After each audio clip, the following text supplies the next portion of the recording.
Sign up with the promo code TCESGPN to score up to $1,000 in bonus cash. We're also brought to you by Rhythm. Get your free 7-day trial period today by going to sportsgamblingpodcast.com/rhythm. That's RITHMM. That's sportsgamblingpodcast.com/rhythm. And remember, as always, folks, to let it ride.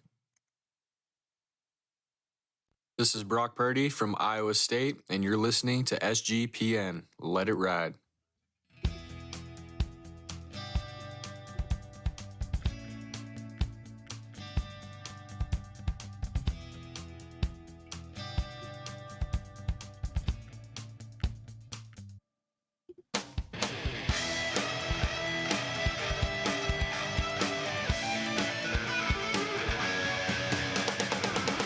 Yes, yes, yes. Woo!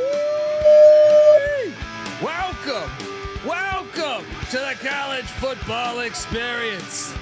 Week 5, bracketology. What? Bracketology in football? Don't forget, folks, that we have a 12-team playoff this year, right? It's not like the bullshit we've had before. All right. So I know some people might have been, just out on the news, but they're sitting there saying, "What is this bracketology in football?" Well, I don't get the brain man cold, but yes, we have a 12-team playoff looming. All right, they can't wait with on-campus games for the first round, which should be all rounds, at least the first 2. But I would encourage all of them until, say, the championship game. But we'll see. One step at a time. I'm sure you'll hear me bitching about that.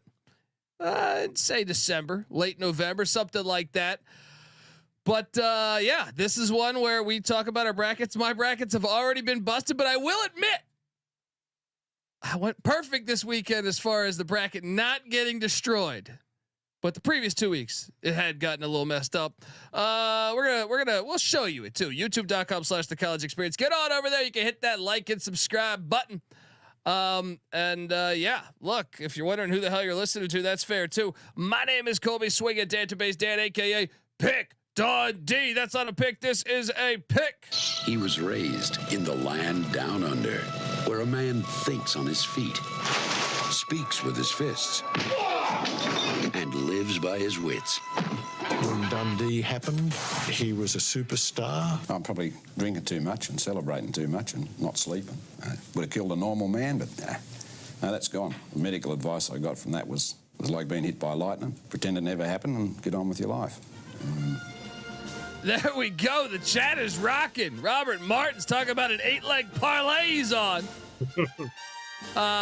Joe is saying fire Scott Satterfield. What's going on here? They're rolling. Yeah, they should. If they didn't blow that 20-point lead against Pitt, they'd be undefeated right now and probably ranked. Look, I understand the maybe a year ago or maybe after the Pitt game, but they looked good last week. What are you talking about here? What did he steer your girlfriend in high school or something? What's going on? I want to know more. I want to know more about this hate to Scott Satterfield. Shout out to Joe, said he's dying for Maction. Well, look, this is our version of Maction because I am joined by my co-host. He is the host of the college basketball experience with me. And by the way, this is a double header. All right. This is the college football show, but we got the Mountain West preview for college basketball coming up. The Mountain West still, we'll see the Mountain West in the future, but for this year's basketball season, same teams that we've known for a while. We're okay. We're okay for that. But that's coming up in a little bit here. So make sure you buckle up. All right. You just tell the wife, tell the girlfriend, tell whoever. I got plans, honey. All right. She said, "What are you playing, Madden?" Again? No, I got real plans. The boys are live. All right. Give it up for former video coordinator for Hall of Fame coach Bob Huggins and Frank Martin. The host of the Big 12 College Experience and the Ryan and Rush Show, Ryan McIntyre, aka Money Line Mac. How are you, brother? I'm doing good, man. It's actually a triple header. Beanick and I got a trim after that, talking Utah State. So a little Mountain West, Pac-2, Pac-12. Let's go. Big night over here. Yeah, and get some of that late night trim as well, folks. Come on, make it Mac tonight. Buddy, Another wild week of college football upon us. Like I said, my bracket, thankfully I removed East Carolina from it last week, so I didn't have to do it this week. But yeah, I mean, look, that was just in general. I guess I should lead off with this because I want to ask you about the games last week, but there's a story sweeping the college football world that I feel like should be talked about. And Matthew Sluka, former quarterback of the Holy Cross Crusaders, who transferred to UNLV this past season. And UNLV, if you don't know, 3-0. Two of those wins against Power 5 schools. Yeah, against Big 12. He quit the team and announced he's redshirting because he was not paid the amount of money that he said he was promised. Now there's two sides of the story. UNLV is saying no. He got a different agent and they wanted more money, which is illegal. I saw them tweet this out. If you want me to believe that UNLV is on their high horse, and they would never pay a player, please relax with that. But now you've seen also another player, the former NC State Pussy Pack member, Michael Allen, I believe it is, the running back. He also has done the same thing. He's only rushed for like 130 yards this year, but he is, to me, a decent running back. He has said he's going to be transferring. He was promised money, and I mean, what the hell's going on here? Now, I kind of share, and I'm curious your thoughts here, man, because I'm all over the place on this. Yeah. Quitting on your team, not cool, but I will say he transferred in like June. So it's not like if he had done this while he was at Holy Cross, it'd be like, to me, way more scummier. But it was like, this guy was only there for a cup of tea. Now it's still quitting on your team, but at the same time, what the hell are you doing without an actual contract? All right. Now I know he had to win that. I from what I understand, he had to win it in camp, so they wouldn't give him a contract because they didn't know he was going to be the starting quarterback. So they didn't want to commit to saying, "Hey, you come here, we're going to give you $100,000," because they didn't know he'd beat out Hajj Malik Williams. So, but still, I can't wait for the story to continue to develop because it seems like both could be wrong here. Like Sluka for quitting the team with a team with like, you could argue they host Boise, that they should be the front runners to make the CFP right now. So that's crazy to me.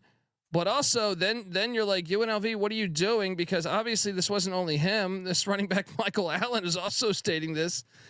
And then part of me remembers. Part of me is like, well, okay, I'm glad this is happening in a way, because I've heard the nasty side of the stories from yesteryear, where like LSU cut off someone's cell phone and his mother's power bills when they were paying under the table, right? Like all of a sudden, just the electricity turns off in the house. All because this guy is basic. And I've heard the other story too of like promised money and you never get it and you can't complain. You can't complain back then because it would get you kicked out of the NCAA. You'd be on probation, or the school would be on probation. You'd never be able to play. I'm all over the place on this. Where are you at with this situation here? I don't think anybody's a winner here. I think that this has been a long time coming. I mean, there's been rumors, and I know on the basketball side that guys were threatening to hold out in bigger games because they wanted bigger contracts. There's rumors about guys last year wanting to hold out of the SEC title game because they wanted more NIL money down the stretch because they thought they had outperformed their contract. So it kind of is both sides are trying to leverage the circumstances and the environment that we're at, and it's a shit show, wild, wild west era. And from Vegas' side, I see it. Hey, there was nothing signed, but at the same time, if you promise the guy verbally, you probably should pay him. But at the same time, he didn't sign anything. So like, I don't really know. But it's a nightmare for Vegas too, because this is going to hurt them recruiting. Absolutely, this is going to hurt them recruiting, and it's going to hurt them right now. Right now, they could be, if they make the college football playoffs, which, like I said, like if you had to set odds right now, I think it's them and Boise State would be the front runners. And I even think UNLV has a leg up on them because they have 2 Power 5 wins. So you're sitting and they host Boise. So I would actually say like UNLV is probably the front runner to make the playoff right now. And you're sitting there saying, you know, if that's true that he just got a new agent, and he comes there, I would almost be like, okay, well, we're talking $100,000. First off, that's not even that much money. It's nothing. You know, for both sides. It's like if I'm his dad, like I understand $100,000 would be great for a 24-year-old or 23-year-old, whatever. I know he's a super senior. It'd be great to start your life, but I highly doubt that Matthew Sluka is going to be in the NFL. Potentially, he could be, I guess, in the CFL or something. But my thing is like, you have a chance right now. It'd be different if your team was 0-3 or 0-4. Yep. Like right now, you are the front runners. It's like, son, enjoy the ride. What the fuck is $100,000 when you know, in the grand scheme of life, you know, and in the grand scheme of life, you're sitting there saying you have a chance to be on the fucking college football playoffs. And you could strike your own NIL deal with your fucking t-shirts and stuff. You know what I mean? Like your own brand you could be. But I think that's both sides are at fault here because the family, I do put a little bit of that on his dad saying, what the fuck you doing, man? Like tell this guy, yes, it sucks. It was a bad deal, but that's why this is a lesson to teach your son that we should have got something in paper, you know, in writing. Mm-hmm. And right now though, son, we got dealt a shitty hand, but guess what? You are playing college football at a top 25 team and have a chance to be a fucking legend. UNLV has no fucking football history besides a great season with Randall Cunningham and Ickey Woods in like 1985. You have a chance to be a Vegas legend for the rest of your life right now if you take advantage of this opportunity. And that to me is where the wrongdoing too, besides the university, is what the fuck, man. This is a golden opportunity. I would, as a guy who's 41 years old, I would die for that opportunity. I was never good enough to play, but I was just like, that just seems like, oh my God, like we're missing the big scheme of things here. Am I crazy? No, you're not. It's a short-sighted stance to take, and also, if I'm a coach at another Power 5 and I saw him just dip out because he didn't get a couple $90,000, but I don't know what he actually got paid. I'm not running to the window to pay the guy the next year because he, in my opinion, he'll run out on you and turn his back when it gets hard as well down the road. If you're going to bring him into your program, on the other side of it too is, have any of the UNLV players really came out and supported him? Though I guess I don't know if the running back's supporting him. He said he left because he wants more playing time, but and money. I heard they did not live up. Okay. To what this is what I heard. Who the fuck really knows? You know what I mean? And, until I see a video with him actually saying that, but I did see players support him prior to this. They haven't supported him right now, but this is also like less than 24 hours old. So, but I can tell you this: Fresno State money line all day. or did they rally around the new quarterback? I like. Hey, and if you haven't seen Hajmali, so I was a big. Both of them are good. Look, Matthew Sluka. If you've heard me on the FCS College Football Experience, I've been singing his praise for the past couple of years. You know, he's a Tebow-esque quarterback. I know. I was getting into it with Bud Elliott. Shout out to Bud Elliott. I think he does a great job with college football, but he's like, you can't be a 44% passer. I'm like, dude, they're 3-0. I completely disagree with that take. Like Tommy Frazier was that, you know what I mean? Now I know, it's 30 years ago, the game's changed. No, I don't buy into that shit. Like you can still be very efficient at what you do. And Matthew Sluka is a good running quarterback and kind of just like he's kind of like Garrett Green, dude. Yeah. Like, he's like a shittier version of Garrett Green, where it's like, he's like a gamer that's got toughness.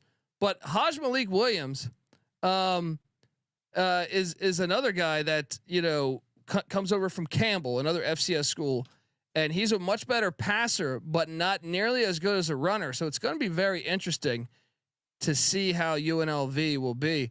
I kind of like Fresno sitting over there saying, "Hey, let's go." Like, and if you don't know that, and we should talk about that game because that game, if Fresno gets this win, then I think they're in the mix with their only loss being to Michigan. And even with that, the score is a little misleading. I think they'd be foolish to not honor that as a very, that was like a 7-point game in the fourth quarter. So, Fresno brings a shit ton of fans to any UNLV game, whether it's Sam Boyd, whether it's Allegiant. Fresno's in the eastern desert of California, so that is not a far trip. So that will be like a 50-50 crowd. If even, it might even be a Fresno State crowd. I'm taking the Bulldogs this weekend, man. How about you? Yeah, I think I probably lean to Fresno with just the continuity.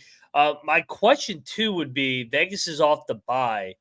Did they know about this already? Did they have a chance to practice without Sluka for their game plan on Saturday? Because sometimes you see where they can get a 1-game pop up with the backup quarterback. Everybody rallies around him, but a lot of it is ahead of time. Can we change up the playbook for the next guy and scheme up things around him? But I don't know. I like this whole thing is bizarre, to be honest, because I see it from both sides. And there's a lot of finger pointing, your word versus my word. It's just a bizarre situation. The only thing I do know, it will not be the last. Oh yeah. I mean, well, I've already heard things like behind the scenes. They're coming out now. Yeah. Oh God. I mean, it's a broken process right now. I think everybody can somewhat agree to that. The NCAA is not going to fix this because a court rules against it. So you're gonna be like, what are you talking about? We're out. We're out. This is going to sound horrible, but I almost think they need to have a rule saying like, if you're not injured, but I guess how the hell? I mean, you have people faking injuries, then you can't redshirt. But I don't know because I guess it's the first 4 weeks. But you're going to see if this becomes an issue. Teams will schedule light those first 4 games on purpose, but they'll treat it like a preseason. Yeah, it's all horrible. It's all horrible. Like, what are we teaching our kids though, man? Like, that's where like I see both sides of it. It's like, okay, I get that you got shafted, but dude, you got to look at the big picture. Fucking be smarter though. Get something in writing. Yes, get something in writing, and then okay, they shafted you. Go stick it up everybody's ass and go 12-0, and you're going to make millions of dollars at the next level or whatever it leads to. Because look at it like a fucking internship. Look at it like an internship. Just like, okay, you got screwed, son. This is a lesson. I mean, in the grand scheme of things, is 100. Like, I get it. $100,000, you can do a lot. That's a great runway out of college. Yes, but at the same time, it's just $100,000. Like, I don't.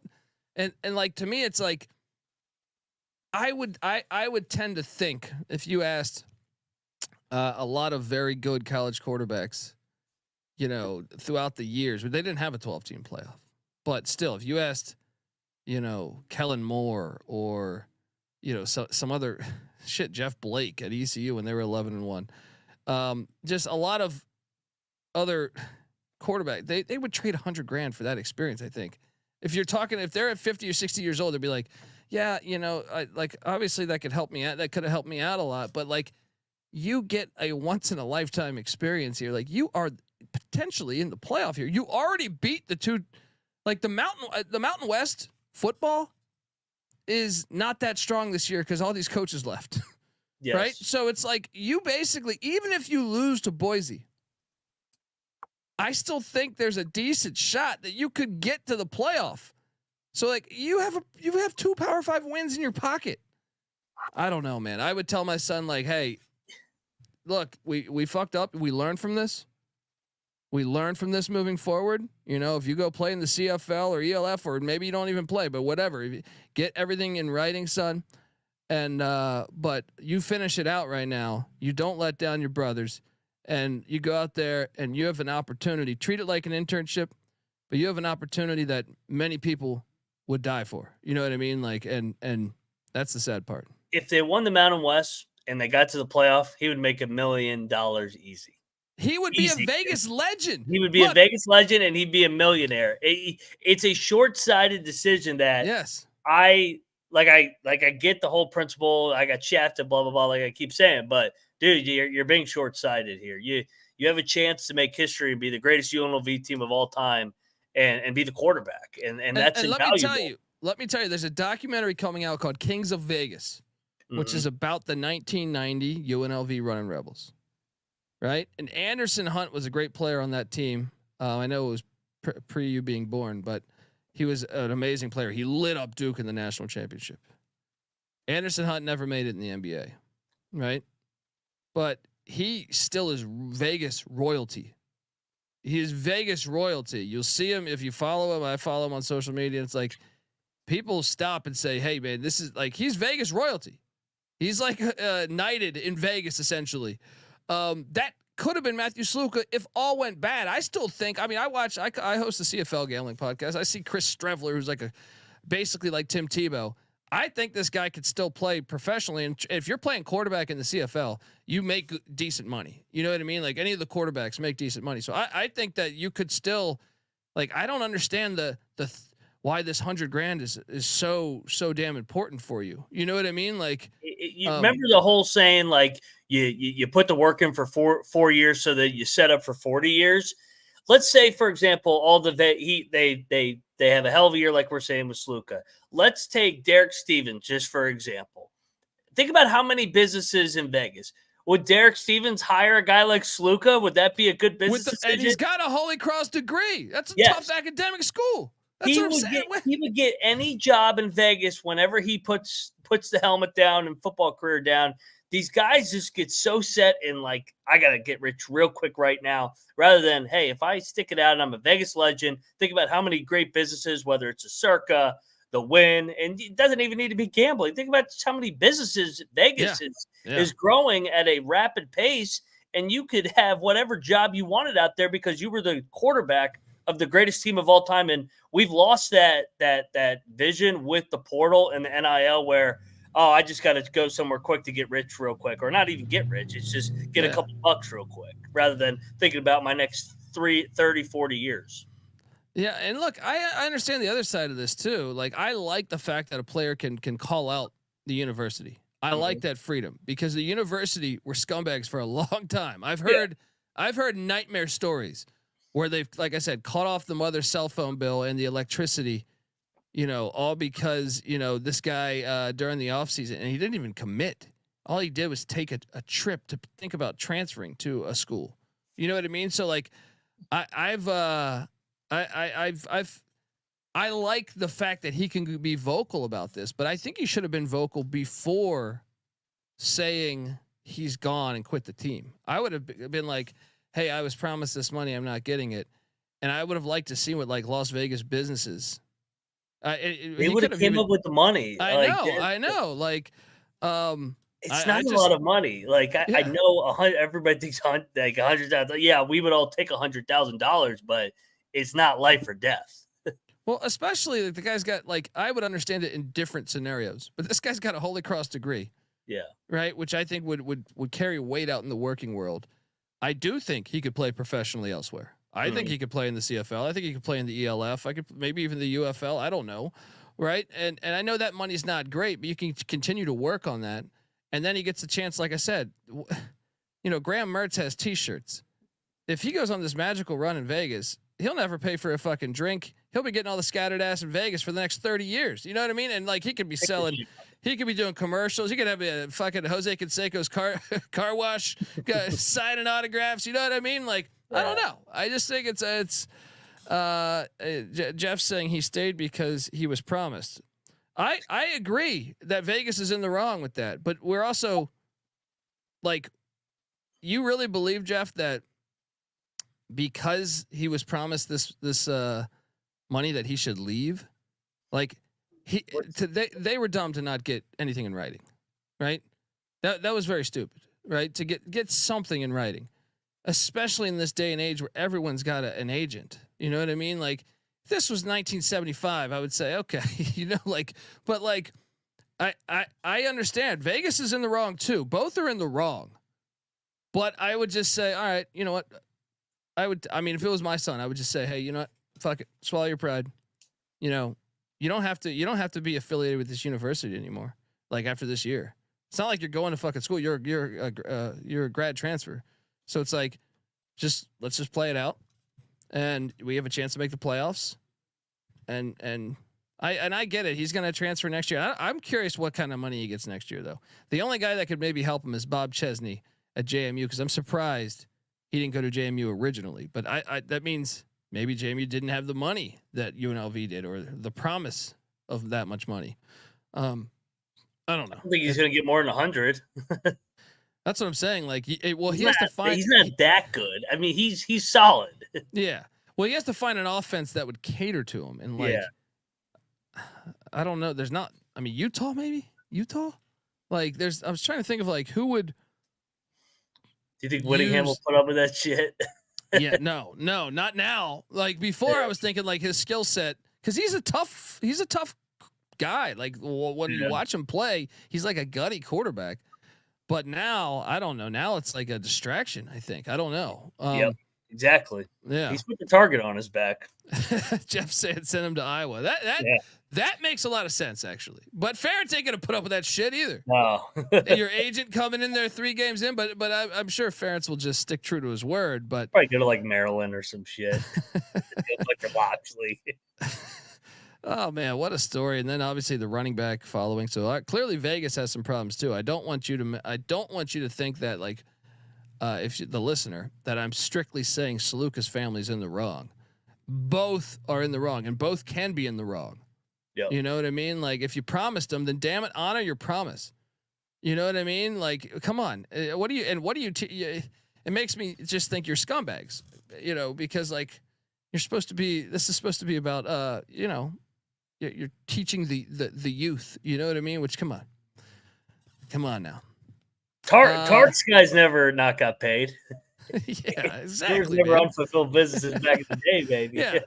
Let me tell you, you're on such a great moral high ground there, UNLV. All right. Anyway, we got to talk about some of these games. That is a game that influences the playoffs, though. Like it's not like they're playing Wyoming this weekend. Fresno State is a legit contender to make the 12-team playoff this year. So this does come at a horrible point for them. You know, now maybe luckily they went out and got 2 quarterbacks, because imagine if they didn't have Haj Malik Williams. And you do wonder, because remember last year they had Jaden Mavia, who transferred out to USC. So you wonder about their NIL collective. But folks, I want to tell you, you are listening to the College Football Experience, part of the Sports Gambling Podcast Network. And look, Doug Stanhope, Brendan Walsh, and Sean Green host the newest podcast on SGPN, Get to the Points. Let me tell you, man, as a guy that's done stand up for 20 years here, like Doug Stanhope is like and Brendan Walsh and Sean's a great fucking comic too. But you know, those guys are older than us, and man, those guys are just funny as fuck, man. They're like, they come to the studio here. We've kicked it, got drunk with them, and it's always cool as hell to hang out with them and see their perspective on anything. So you're gonna want to check out this podcast. You add Sean to the mix, who's a hilarious comic and obviously knows ball. You're gonna have to check it out every Thursday before the game. Doug, Brandon, and Sean give out their favorite plays and talk a ton of shit to each other. It's great. And Doug and Brendan, like I said, they've been on the Joe Rogan podcast, the Howard Stern show, the Comedy Central. It doesn't get funnier than those motherfuckers right there. So check it out. Subscribe wherever you get your podcast, and check out the Get to the Points podcast. And remember, as always, to let it ride. We're also brought to you by Underdog Fantasy. Underdog Fantasy Pick'em is always adding to their menu. They now have first touchdown projections, which I mean, fire. And also, they have a ton of ways to win with NFL, college football, CFL, MLB, MMA, and much, much more. Their lobby is jam-packed with profit boost and no sweat entries. You can now use specials and boost on all flexed entries as well. So hop on over there, sign up, and when you do, sign up with the promo code TCESGPN to claim your special pick plus first time deposit offer up to $1,000 in bonus cash.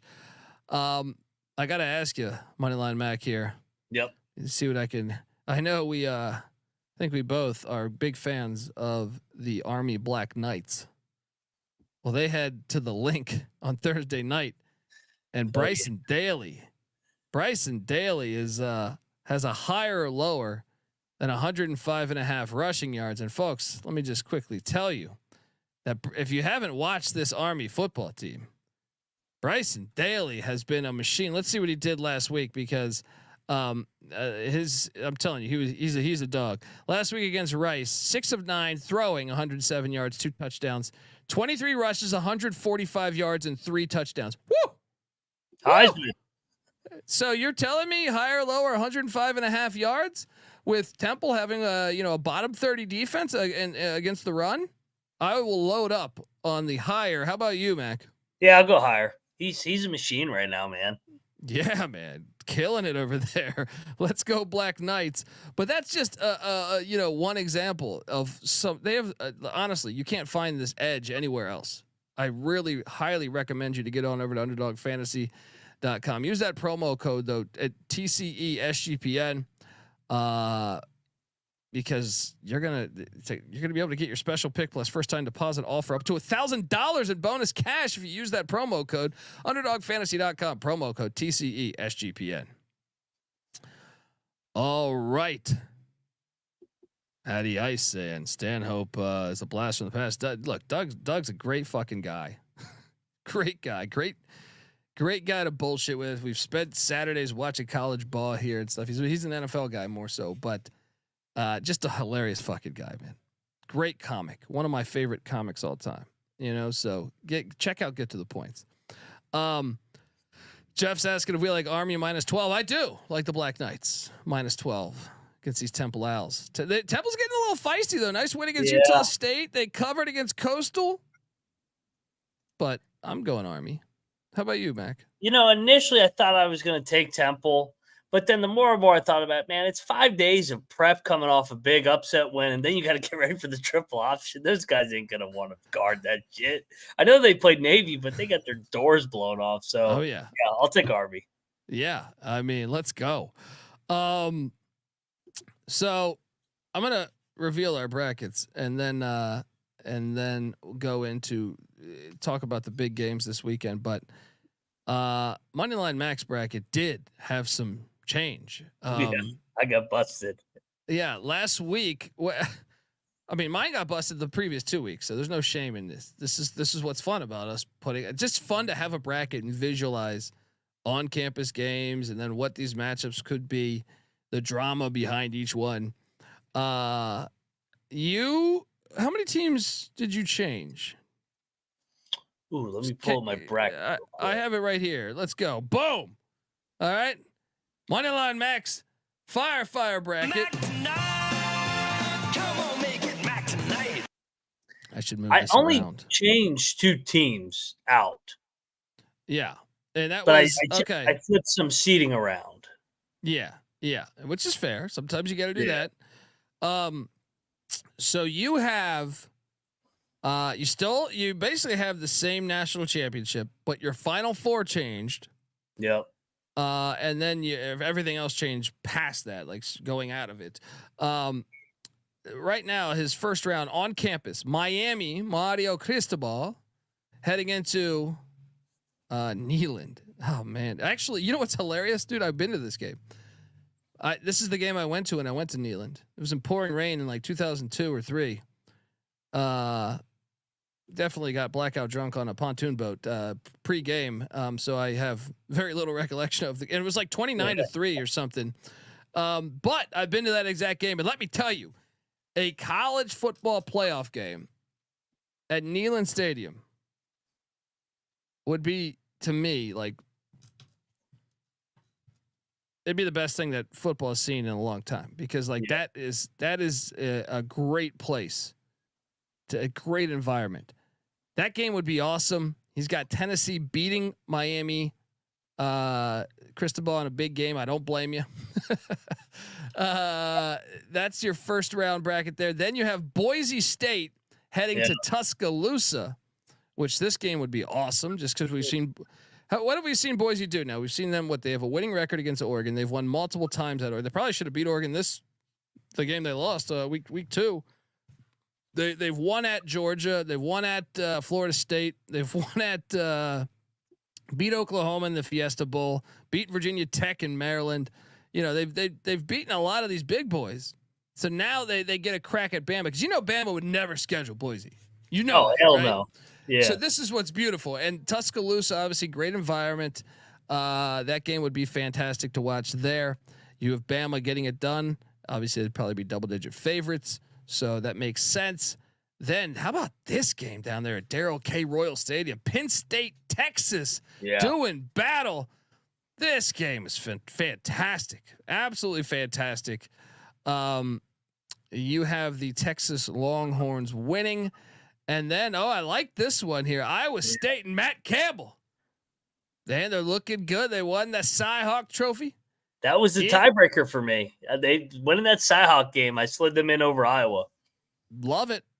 And well, Jeff doesn't love it in the chat. Jeff's saying you sandbagging son of a bitch because he's a Hawkeye. But going to Eugene to take on the Ducks, I actually think that would be based on what I've seen of Oregon this year. Yeah, I actually think Iowa State could catch them. Yep. I think that would be a game. That would be a great game there in Eugene. So explain the logic on all 4 games and who you and why you have each team winning. So, and I explained this last time. I tried my best because I think the committee is going to do the same of not to do rematches. I actually had Penn State over Iowa State, but I don't think that they wanted Penn State and Oregon, both the Big Ten teams playing each other. So then I flipped them so that Iowa State would go in there and they wouldn't play potentially Utah. Again, if they match up in the Big 12 title. I took all the home teams. I think that they're significantly better. I think the only one that kind of from a talent standpoint would be Tennessee and Miami, but Miami ain't winning in Neyland. So that was the tiebreaker for me. So yeah, I ended up going with, I thought about Iowa State. My heart was with Iowa State, but I couldn't pull the trigger in Eugene. Dude, all of these games are awesome though. I know. Like all 4. I honestly don't know which one I want to watch most. It'd probably be Boise and Bama just because Boise's done it so many times. But I don't know. I mean, all 4 of those are fire. And obviously the Boise State one has potential to go off the rails. I mean, DeBoer and Bama are loaded. Yeah, I really enjoy, in my head, just, using the imagination of what these settings would be like. So then your second round is Ohio State, Tennessee in New Orleans. Let me tell you, those Vol fans. I mean, that would be actually like 50-50 because Ohio State fans will travel. Yep. But unfortunately, they're playing this at that filthy Superdome. But still, that's a good game. And that dude, I almost went Tennessee. I thought about it, but I think Ohio State will be playing well by the end. We just haven't seen it from them because they haven't played anybody. And the veer and shoot, and this is going to be the great thing to follow. Can Tennessee win? We saw Baylor do it with Art Briles, but we've never seen the veer and shoot specifically. We've seen the air raid win a natty with Oklahoma in 2000, but veer and shoot, every time they play Georgia fucks them up. Yep. So Ohio State, I think, has a defense in similar vein to Georgia, maybe even better. That is probably why I would agree with you that I think you would have to favor Ohio State, but who knows? I mean, Ohio State's offense might be sputtering. We'll see.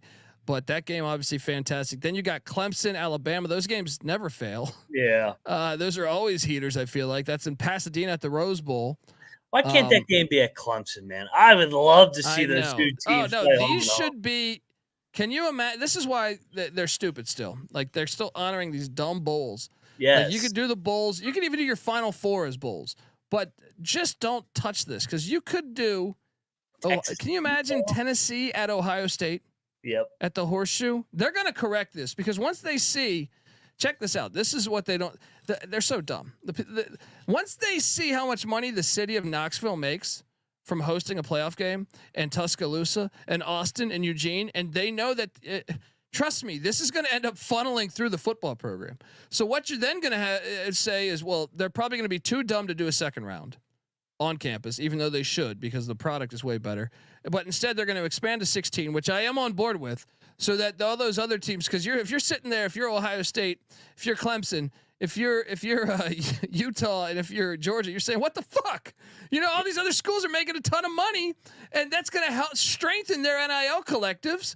And then you're sitting there just waiting for these games. They're going to expand it right away. But I beg them, if anyone ever listens to this, which clearly they don't because we make too much sense, that we make too much sense. But can you imagine Tennessee at Ohio State in the Horseshoe, Alabama at Clemson, Death Valley, Texas and Salt Lake City, Yeah. and Oregon going between the hedges at Georgia. Are you kidding me? This would be so much better than your fucking environments there. I would have went Utah. I would have went Utah if the game was in Salt Lake, but it's in Glendale. Me too. I'm like, yeah. I'm like, Texas has too much talent. Although you give Whittingham an extra week of prep, and the other reason I ended up going Texas, as much as I hate them, I don't know if Cam Rising's going to be playing by then. So. Well, he might want to play because Texas. Remember, Texas went to start the guy at Purdue right now. What's his name? Hudson Card over him. Yeah. So, or maybe it wasn't even Hudson Card. It might have been the because Cam Rising's so old. It might have been what's my guy's name for the Colts? Sam Ellinger. Yes, it might have been Ellinger. That's how old that motherfucker is. Yeah. But yeah, those second round matchups are fire. Cam Rising against his old school that he transferred out of. Georgia, Oregon, high drama. Dan Lanning, his first ever game at Oregon, got bodied by Georgia. So I do again here. Yeah, I mean, well, in Atlanta, that game was in Atlanta. Ironically, Georgia plays 7 million games in Atlanta. And then you have the I do like your second round matchups because you got the Clemson Bama, which like that's almost like a rivalry now. Yeah, just because they've met. Dabo played there. Yeah. So and then you add in the fact they've met in the 4-team invitational so many times. Ohio State, Tennessee is the one that really doesn't have that rich of history, but it's an awesome matchup. You have the Buckeyes winning. You have Bama beating Clemson. You have Texas getting the best of Utah and Glendale at that filthy stadium. Yeah. And then you have Georgia getting the Ducks in Atlanta, which sets up a Final Four of Ohio State and Bama. You have Bama taking down the Buckeyes and Ryan Day. See, they might still fire Ryan Day if he loses that game. He loses to Bama in the Final Four. And they say, you're out. You're not good enough. I'm so sick of hearing about how great this Ohio State team is. Like, this is a generational roster. I'm like, shut up. How about we see them play somebody and maybe we can say that they're I don't even think they're better than Georgia and Alabama. Yeah. Or Texas. Well, I don't know. I got to see. I have no idea. Exactly. You know what I mean? Like on paper, sure. You know what I mean? But I don't know. I have questions at the quarterback spot. Yeah, so Will Howard's your quarterback. I like Will Howard, but if you can't be a generational college football team, Will Howard be your quarterback. I'll tell you this though. I think Kansas State fucked up. I think they should have kept Will Howard for one more year and paid up to keep him. Yeah, I think Avery. He looks like a young quarterback. I mean, I think he's gonna be good, but it just. You're seeing it at Oklahoma too. They thought they went all. Dylan Gabriel, goodbye. We got Jackson Arnold. Welcome to being a young quarterback, where each week is fucking just all over the place. So you still have Alabama beating Georgia in the national championship. He's sold on Kalen DeBoer. Obviously, we see that game this weekend. So your bracket could get busted just on that game, but not from the teams being kicked out of here, but just from which team has the bye. Yeah, and I actually like Georgia this weekend, so that was kind of been my narrative. I like Georgia early, and then I think Alabama gets him on the rematch. Yeah, I like Georgia this weekend too, just because of the revenge from last season. Yeah. Yep. Kalen DeBoer is only in game 3 or 4. Georgia got humbled a little bit at Kentucky. Everybody said, "Oh, they're not that good." Now he's had a bye week to sit on that narrative. Yes, Kirby will have him ready this weekend. Yeah, all those games are fire though. It just gets me so excited, and I just would just urge them. I'd plead with them. Second round games on campus. You don't realize that that's your best product. It's like if you own a company, whatever it is, you're gonna want to push your best product. Like what makes your product so great, right? What makes your product so great? If you own Coca-Cola, you're not putting out fucking orange soda everywhere. You're putting out Coca-Cola. They own orange soda as well. Yeah. But I'm saying or orange, whatever the fuck, Sunkist. You're marketing Coca-Cola because you believe that's your best thing. Well, what makes college football so great is your home field environments, right? That's one of the biggest ingredients in what makes the sport so great. So it's like, market that, you fucking idiots. How dumb can you fucking be? What, just some bowl keeps greasing you so you can go golfing and have some trip paid for to fucking Waikiki? Shut up. Just do what's best for the sport. I plead with you. Glendale sucks too. That's such a shitty. I hate that stadium, dude. I went to that exact game. I mean, not Utah and Texas, but I went to the Fiesta Bowl, and it was shitty. Just shitty. I almost fell asleep Fucking sitting next to Jeff Bagwell. um, At least the Rose Bowl, like there's some scenery and tradition, but those other three suck. I mean, how does the Georgia Dome have 2 games in the out of like the 7 neutral site games? It's I fixes know in it's right now ridiculous, and they get like the first like 5. Like next year, I'm looking at the schedule next year already because I'm a maniac, and it's like on Sunday they get the Sunday night game that was in Vegas this year, like LSU USC. They get that in Atlanta, Oh, that right? shitty sucks. And Monday, and they're just shoving it down our throat. Hey, here's corporate America bullshit right to your face. Anyway, folks, want to tell you that the college football experience is brought to you by BetUS. Yes, bet with the best of the business, BetUS. BetUS has been around for more than 30 years. You can easily deposit using cryptocurrency and get lightning fast payouts. I like Rutgers this Friday. Get it done against the Huskies of Washington. At whatever Jersey Mike's did, whatever the fuck they're calling that thing now. No, I think it's Shy. Jersey Mike's is basketball, I think. So support SGPN and get yourself access to another great book signing at BetUS. And this is what's great. Use our sign up link. You get 125% off. Or I'm sorry, 125% deposit bonus on your first 3 deposits. Whew. What are you doing, folks? Get on over there. Go to sportsgamblingpodcast.com/BetUS. That's sportsgamblingpodcast.com/BetUS. Promo code SGPN so they know we sent you. BetUS, America's favorite sports book. We're also brought to you by Rhythm. SGPN's proud partner. Rhythm is the #1 AI-powered sports betting platform that helps provide bettors of all levels the ability to build custom predictive betting models in seconds and get predictions for betting on money lines, spreads, totals, props. So what are you doing? All right. You can copy one of the top performing models. You just be lazy and say, I'm going to copy that model.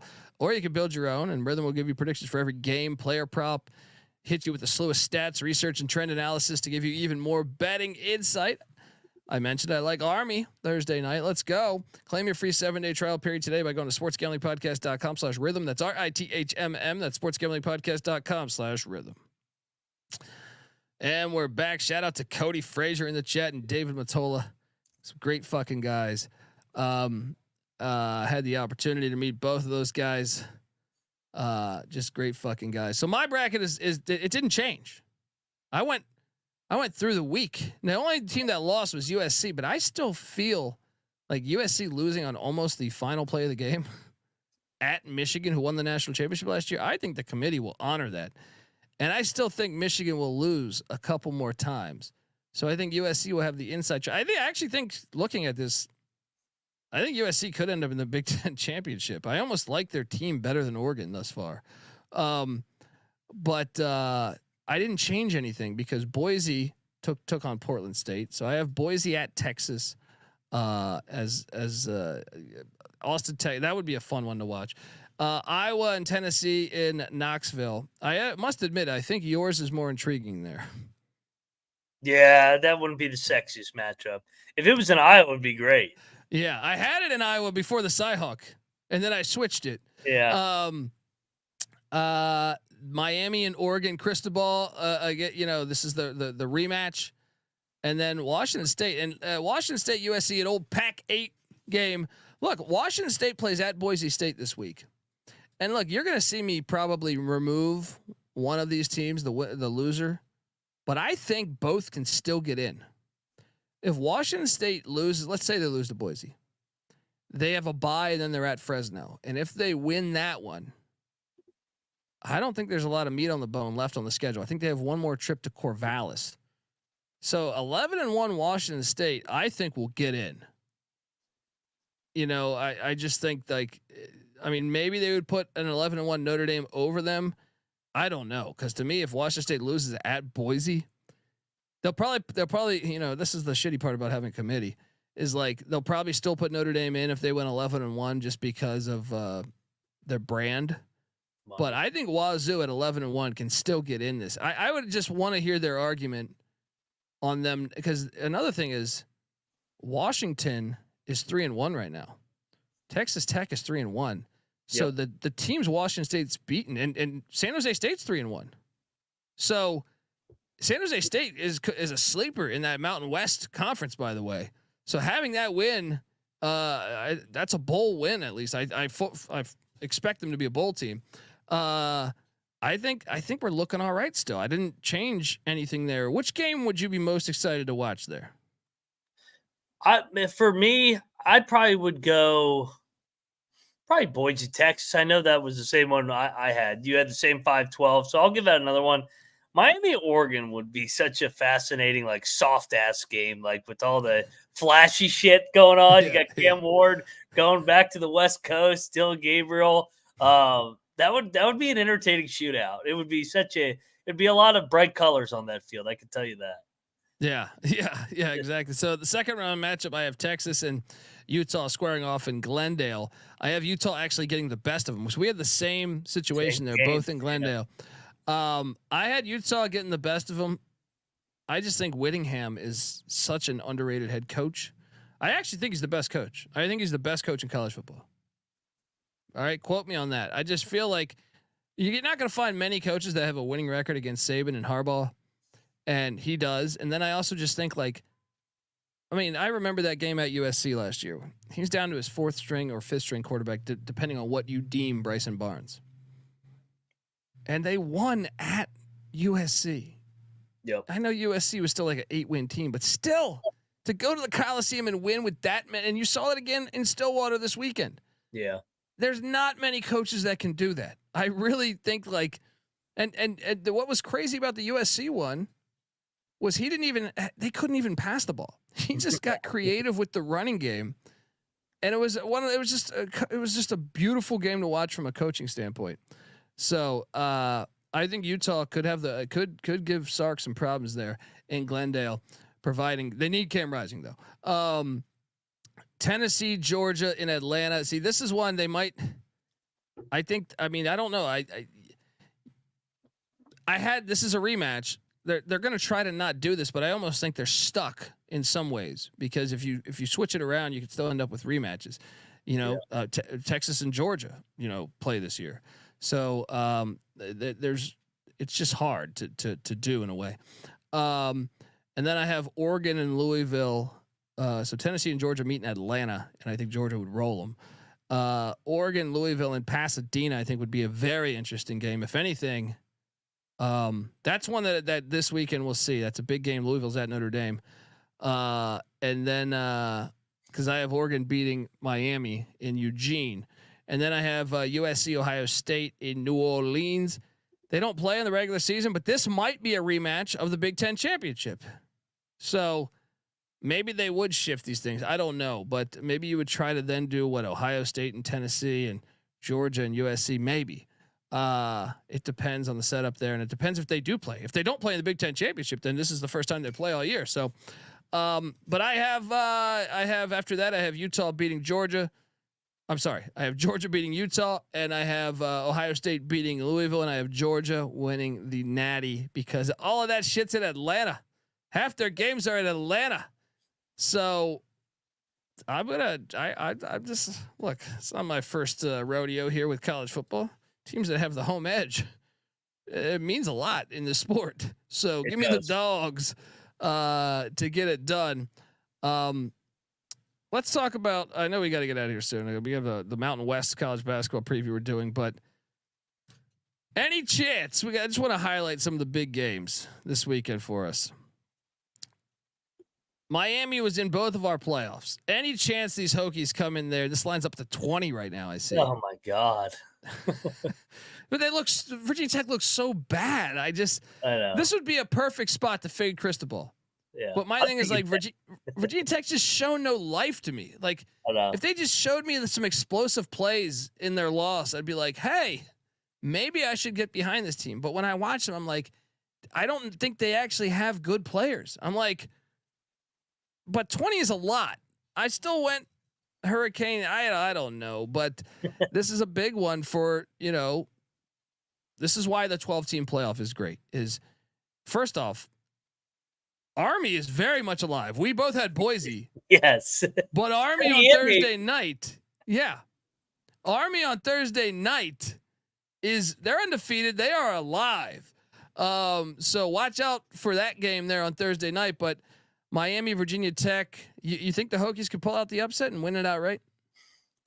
I don't think they have the athletes, but I'm going to take the points. I mean, this is wounded animal game. Virginia Tech, all in, kitchen sink game. I think that they'll keep it within striking distance, but I'm with you. I think Miami just got too much firepower to beat them. Even if the game is in Blacksburg, I don't think they could get them. Yeah. Yeah. And by the way, the chat's asking, we talked about Sluka. Yes. In the beginning of the episode, Washington, Rutgers, see Friday night, Rutgers undefeated. Guess what? Yeah. Rutgers has a schedule. They have a schedule where they don't play Penn State. They don't play Ohio State. They don't play Oregon. They don't play Michigan. So call me crazy. I even think that you never know. We've seen the sport, there's been shit. No one had TCU making the national championship 2 years ago. Right now, I'm not saying Rutgers will make the national championship, but I'm saying you look at their schedule, and I only have them as like an outright dog. Maybe what at USC would be the one that jumps out to me. Maybe at Nebraska, but it wouldn't shock me if they beat Nebraska. So you could see Rutgers as a 9-10 win team if they just win some of these 50-50 games, and then who knows? Maybe they play in the Big Ten championship, and next thing you know, you're in the playoffs. No, they probably lose in the playoffs, but I'm just saying, I know that's a ridiculous statement, but when you look at the schedule, there's a reason why we locked up the over. There's a reason why that was a lot of people liked it. It wasn't just us. Yeah. So all three games have meaning there. Minnesota's at Michigan. You got any chance PJ Fleck rows that boat into the big house? I think they suck. The more and more I watch it, man, this program's gone downhill. And Michigan, he flirted with that UCLA job, and I wonder if he knew. Yeah, I wonder if he knew that they were, coaches know. I feel like before the rest know, but I actually think they're going to give. I don't think Michigan should be favored. Like I think all of Michigan games are going to be games. This will be like Iowa, Minnesota. I'm with you. Although Iowa did blow them out last week, but yeah. I did. I'll take the points to Minnesota. I think Michigan wins 13-6. Indiana's hosting Maryland. Indiana looks like the best team in the country. That's how about the big one in the Big 12 though, man? Oklahoma State, Kansas State, the team with, yes, they both lost their Big 12 openers, but we've said this in the preseason. I don't know about you, Mac, but I know I have. Where I think a 2 or 3 loss team is going to be playing in the Big 12 championship. So this makes this game super fucking critical because one of these teams is going to be 0-2 in Big 12 play with a lot of games left. And I'm fascinated by this game. I actually think the Wildcats are going to get them. But what do you make of this one? Who are you taking here? Initially, I was going to be like, man, I'm going to be on Gundy back against the wall. But man, I hate their defense. I think their defense sucks. The more and more I watch them, I think we just ignored the Arkansas game because they pulled out a Gundy miracle. I think K-State back at home. I mean, K-State, I know, took it on the chin a little bit, but there was some fluke shit in that game. I mean, the guy fumble-rooskied and then ran back a 99-yard punt in that game. So I think K-State bounces back in a big way on Saturday. And it's a revenge from last year when K-State laid an egg in Stillwater. That's true. Friday night. That's true. Yeah. Ryan, we already talked about Sluka at the beginning of the episode. We did like a hot 20 minutes on that situation. Next up, Kentucky and Ole Miss. Give me the points, man. I'm tired of this Ole Miss shit. I think that's a game. I think that's a game. Let's go. Give me the points. That's what's great about the 12-team playoff, though, is before, you would just say, okay, the 4-team, they're not going to sniff that. This game now becomes more interesting. Same with this one here, South Florida and Tulane. Look, I know I just said Boise and UNLV are at the forefront, I think, of the catching that, but you also have some other teams in the mix, and I do think South Florida and Tulane, even though South Florida has 2 losses, they're to fucking Alabama and Miami. 2 teams in the playoffs, and they gave Bama a game.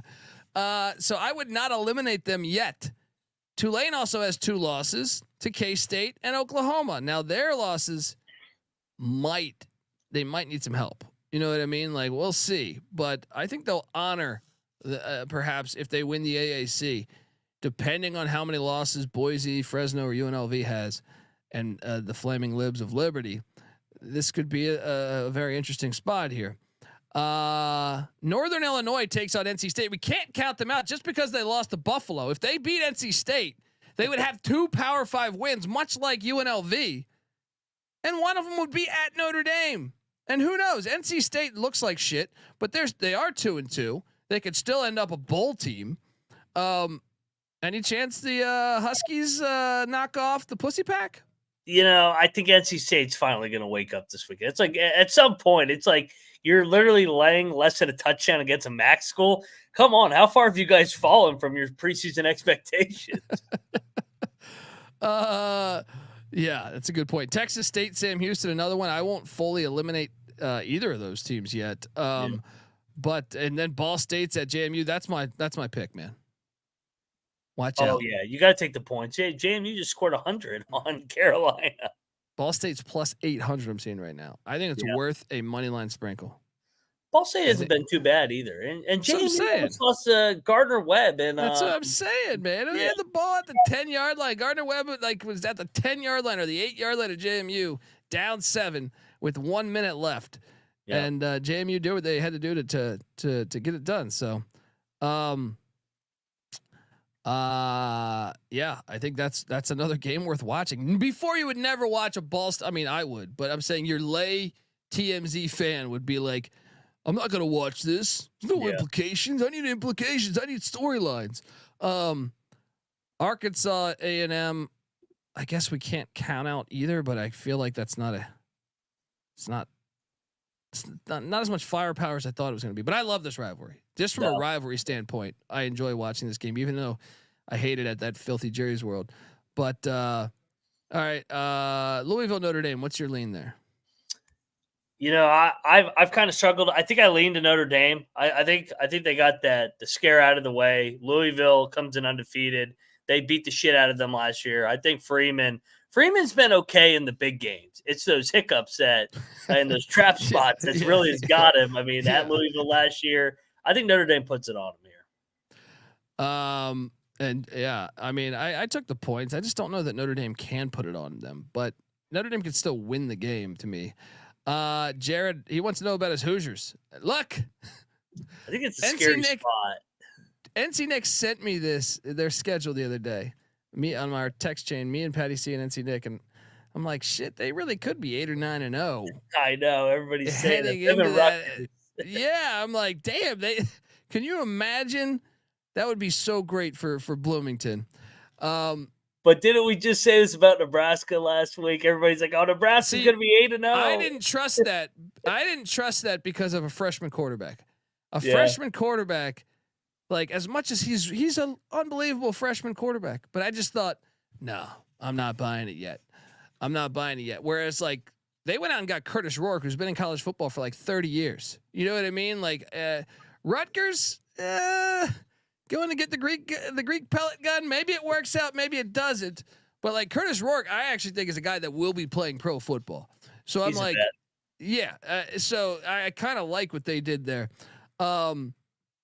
Liberty, Appalachian State, App State. I don't want to say they're fully eliminated yet, but I think they are. Yeah. But what's that? Go ahead. I think it's a horrible spot for Liberty because they storm back, gut check game, emotional game. They're down 17-0 to ECU, right? That's a crazy comeback win. Yeah. And then App State, meanwhile, just gets obliterated. App State hasn't lost back-to-back home games in over 10 years. So, like, I think App State's going to get the best of the Flamin' Libs there at Kid Brewer. How about you? Yeah, absolutely. And quick side note, I'm so fucking pissed from last weekend. Oh I was at a wedding on Saturday, and I was hammered, and I had ECU plus 17. I'm like, why is this game not started? And then I saw they're up 17-0, and I dozed off, and I woke up and saw they lost by double digits. I'm like, how the hell did they not cover when they were up 17? So, dude, 17-0 attempt with about a minute and a half left before the half, attempting a 20-yard field goal. They miss. So think about it. We could have gone into the half 20-0. Yeah. They miss, and even worse, Liberty scores in that 1 minute. So it's 17-7 at half. That was the biggest change right there. Just right there. If we go in there 20-0, God, Mike Houston sucks. This Liberty shit's gonna run out though this weekend. This is where it stops. This is where it stops. Yeah. This is like Michigan last week. Everybody wrote off App State. Everybody has fresh in mind that Thursday night embarrassment. They're popping up and they're beating Liberty. I'm tired of this Liberty shit. They pissed me off. I'm with you, man. I should mention Carolina Duke. Duke is undefeated. That's a big one there. Iowa State special, right? Oh, like you got to take that is. I'm on those Tar Heels, man. I think Iowa State's gonna get a little more than they bargained for. Ooh, yeah, baby. I think Willie Fritz. You saw him get embarrassed in game 1 to Matthew Sluka and UNLV. In game 2, they almost knocked off Houston. I'm sorry, they almost knocked off Oklahoma. Iowa State goes down to Houston, Texas. That's a game. I'm telling you, Matt Campbell's always played a lot of close games. I know that I took Arkansas State in the points last week. Boy, was I wrong there. But I still think that could be a game. Illinois, Penn State, major implications. Your bracket could be busted here. Bielema won the last time he went to Happy Valley. I know. How do you feel about this one? I actually like Penn State. I kind of think they're the more rested team. I think that I don't know if they cover that big a number, but I think they'll win by 2 touchdowns. I think Illinois, it's been a really good story, but I think it runs out a little bit this weekend. Yeah, I think they cover though. I definitely think they cover. Ohio State's on the road for the first time, taking on Michigan State and Aiden Childs. Give me the points. Let's go. I took the points too. Coach, man, I was impressed. That BC game, I like both those teams. Yeah. No, I'm with you, man. And the Tuberville Bowl, Cincinnati, Texas Tech. You got Arizona, Utah. You got a couple. You got Colorado, UCF. I got no idea who's getting. Like, I feel very confident that Utah will be in the Big 12 championship. But as far as the team they're playing, I kind of think it's UCF, like I said in the preseason. But I have no fucking idea. When I really think about it, I'm like, BYU looks really good. They play, by the way, that's another one we can add to this. BYU undefeated. They play at Baylor. Tricky game and a desperate spot for Dave Aranda. I mean, all those have playoff implications, but I mean, if you're looking at it from a week 5 point of view, they have playoff implications. Obviously, some of these teams might be fucking 4-8 at the end of the year. But any chance you like an upset there? Could Arizona beat Utah? We both have Utah in our bracket. I don't think so though. Well, I worry about it, and they drilled them last year, but it was with the 4th string quarterback and all that. So I think with Arizona, I think Utah is gonna get their best punch, clearly, because they are the top team in the league. But also Arizona's off a bye. I like taking teams off a bye compared to other teams that had to play physical games a week before. That's why I think Colorado is going to take it on the chin this weekend. UCF got their legs back under them. And then I like Arizona in the points. Call me crazy. You know who UCF has on deck though, buddy? Gators, but they're not going to overlook Deion. It's true. I like that's Colorado the problem for Colorado. They're not that good, but nobody overlooks them. That's fair. That's fair. I think Colorado covers, but Deion's that's his home. That's his home. He's going home. You know what I mean? The whole roster's from Florida. I looked at that last night. I was like 30 play. I have like 28 players on the Colorado team from Florida. Better show up, you bastards. You're going home. You can't get embarrassed at home. What does Happy Gilmore say? I'm still so pissed because I've been high on Baylor as like my sleeper team in the Big 12, and that would have been a hell of an opener for Aranda to get some momentum. I think they're good. Post game. Yeah, it was brutal. He blitzed the wrong side. No, not him. Aranda called it to that side. Yeah, that's horrible though. Out of a timeout, how do you fuck that up? Yeah, how do you fuck that up? At the same time, what the hell was the safety doing back there? He's like hanging out with his thumb up his ass. Both plays. The play before should have been a touchdown. Yeah, it's like, what are you doing? At some point, make a play. Like, the coach can't bat the ball down for you. I do put a little bit of that on Aranda, though, because after, like, you blitzed the play before, too. Yeah. And that was almost a touchdown. It should have been a touchdown, right? And at that point, don't you just say, oh, fuck, let's just drop everybody back?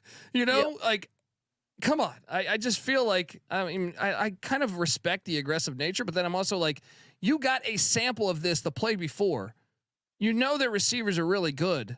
You know what I mean? So it's like, well, I guess not if they drop the ball. So maybe there's that. Oregon. I think they're gonna put it on BYU. I think the Cinderella BYU comes to an end when they hit the road here. Oh, Baylor put it on BYU. I could see that. I could totally see that. Any chance Oregon loses at UCLA? UCLA played LSU better than I thought they would. Well, what do we think about LSU? I think I'm out on them. Oh, I have a ticket for them to make the playoffs. I'm on the over. I have a ticket for them to win the SEC. Just throw all of those away. Burn those fucking things. I'll take the points here, Toy. That's a lot of points. All you got to do is watch Jaden Daniels in the NFL right now or Malik Neighbors and go, God damn, how were you not in the playoff last year with these guys? Yeah, that's on Brian Kelly. Yeah. I wonder who it was that was. So one of our fans, like one of our consistent fans that comes in all the time, I got in an argument with him about when Jaden Daniels transferred out of Arizona State to LSU. I was like, he's like, no, he sucks. Arizona State's better with that. And I'm like, you're crazy. Yeah, I watched this guy. Like, he's got skills. And Brian Kelly, yeah, it's like, come on. Yeah. All right, we got college basketball. All right, coming up next, the Mountain West college basketball preview, one of the best conferences, a year ago, I thought, in the regular season at least. So get on over there and check it out. And make sure Bracketology every week you're gonna have this episode dropping. As obviously this thing is gonna heat up. It's gonna heat up because conference play. You're getting a lot of conference play games now going on. Obviously Georgia, Bama, and I feel like every week there's just a slew of games with my bracket. I highly doubt our brackets will be intact by this time next week. No. A lot of games, but we got you here covered for Bracketology. YouTube.com/The College Experience. Hit that like and subscribe button. Also iTunes, Spotify. It takes 2 seconds out of your day. How the hell do I talk to I see the numbers. All right. How the hell do I talk to this many people and they can't get over to iTunes and give us a 5-star review? It's like, I understand you hate me and you think I'm stupid and you know what I mean? But please hate me with love and get on over to iTunes and give us a 5-star review. All right. Just say some good things about me. You can say I'm a gap tooth piece of shit. But just give us 5 stars. Give us 5 stars. All right. Moneyline Max on Twitter at Moneyline_Mac. Give him a follow. All right. Check out the Ryan and Rush show. Check out the Big 12 college experience. Check out the college basketball experience. Hell, he's been on the college baseball experience too with Noah Beanick and company. So check out all of those. I'm on Twitter at TheColbyD. Give me a follow. Also, check out the FCS college football experience, which will be going live tomorrow. Also, check out the, a slew of stuff we have. We have the Stadium Heads podcast. We have, like I said, sports gambling podcast, Bottom Line Bombs. Check it all out. Also, the college football experience is on Twitter at TCE on SGPN. So give us a follow there as well. And may the Schwartz be with you.